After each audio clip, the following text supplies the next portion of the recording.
gobyerno ang aming mga lolo at lola. Dapat siksik liglig ang gamot, bitamina, bakuna, maintenance, at pag kayo ay pumunta sa mga ospital, dapat kayo ay inaalagaan at dapat humahaba ang inyong mga buhay. Wala naman naging kagawian ng aking pamilya na tumulong sa aking kapwa. Noong mga panahon na ako'y lumalaki, dinala ko ng aking ama sa Manila City Jail at doon niya sinabi sa akin, Ng Maynila, ang katuwang ni Yorme sa ating lungsod, palakpakan po natin ang #1 sa balota, ang ating magiging Vice Alcalde, Vice Mayor G. Atienza!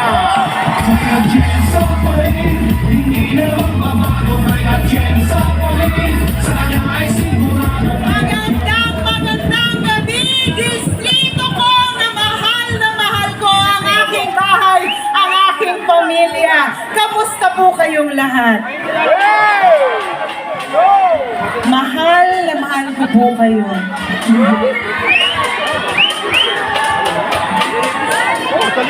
Alam nyo, naniniwala ako sa tadhana.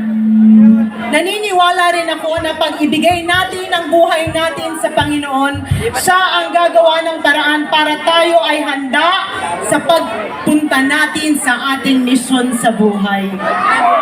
Kayo ang aking pamilya, kapitbahay. Pero sa mga hindi nakakakilala sa akin, ako po si Chi Atienza, ang bunsong anak ng dating puting Mayor Lito Atienza, direktora ng kababaihan ng Maynila. At alam ko, tadhana ko ngayong gabi na tumayo sa inyong harapan para maging Vice Alcalde ni Yorme Isko Moreno Dumagroso!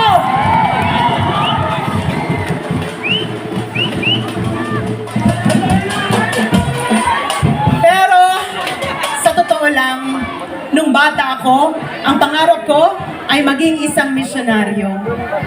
Kaya ginamit ko ang pagiging bunsong anak ng Vice Alcalde para gamitin ang aking boses na marinig ang mga kabataan dito sa Maynila, sa MYRC at sa RAC.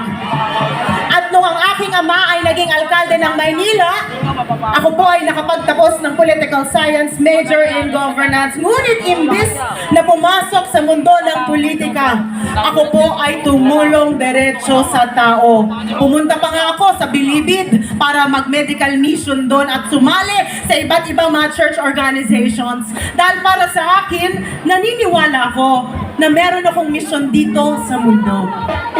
At nung aking ama ay naging buhay party list representative, marami siyang ipinamigay na mga food packs, daang-daang libong perasong food packs, mga milyong-milyong halaga ng bitamina, maintenance, at kung ano-ano pa na ibinigay sa inyo.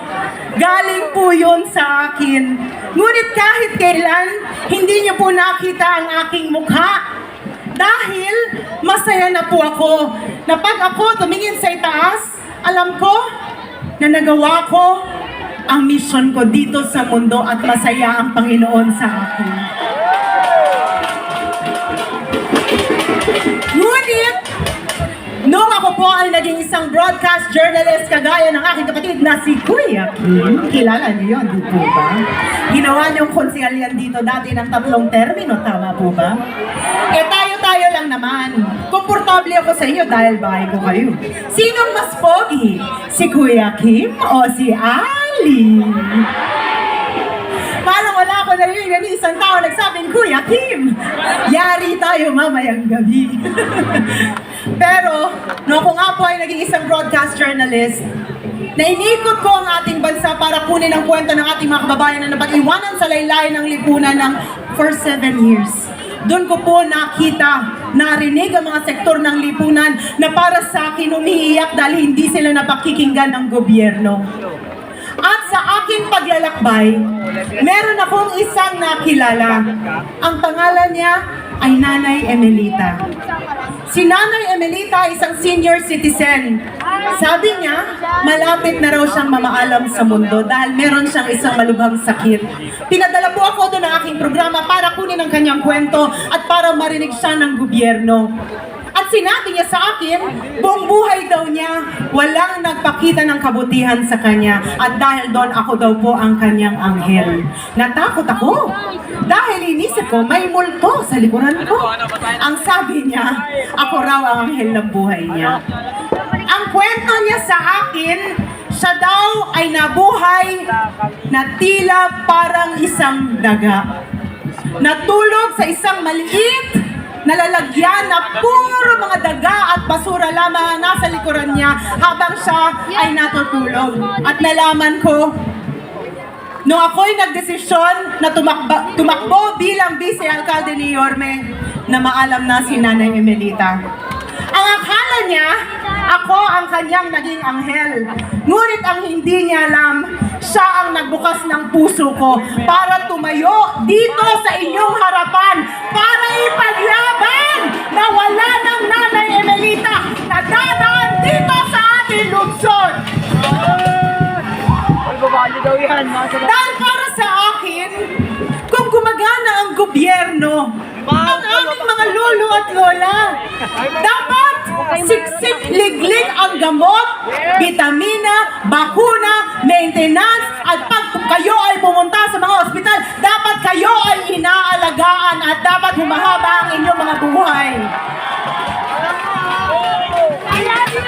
Kaya nakakaasa kayo na balang araw, kasama ni Yorme Isko Moreno Dumagoso at ang aming Congressman Amado Bagatsing at ang mga konsehal under Yorme's choice, makakasiguro kayo na siksik liglig ang gamot, bitamina, maintenance, at lahat ng mga pangangailangan ng ating mga lolo at lola para dito sa Maynila humaba ang kanilang buhay.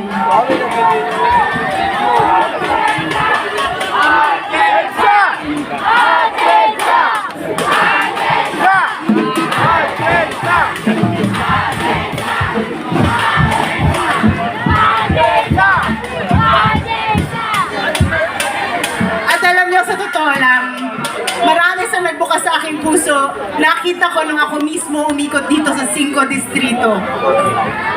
Marami akong nakita mga... Pinaiiyak niyo ako, tigilan niyo ako.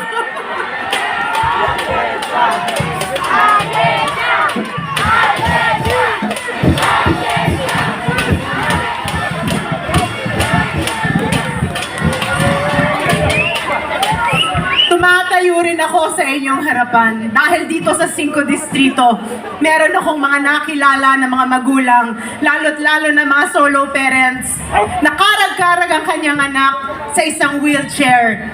Dahil na-diagnose ang kanyang anak na merong malubhang sakit. At dahil hindi niya kayang bayaran ang pagpapagamot ng kanyang anak, humihingi na lamang siya ng konting limos. Para sa mga magulang, lalo't lalo na sa mga solo parents na ngayon, natatakot at nagdadasal araw-araw ng inyong mga anak ay aalagaan ng gobyerno. Makakaasa kayo na sa susunod na administrasyon, kasama niyo na kami ipaglaban kayo.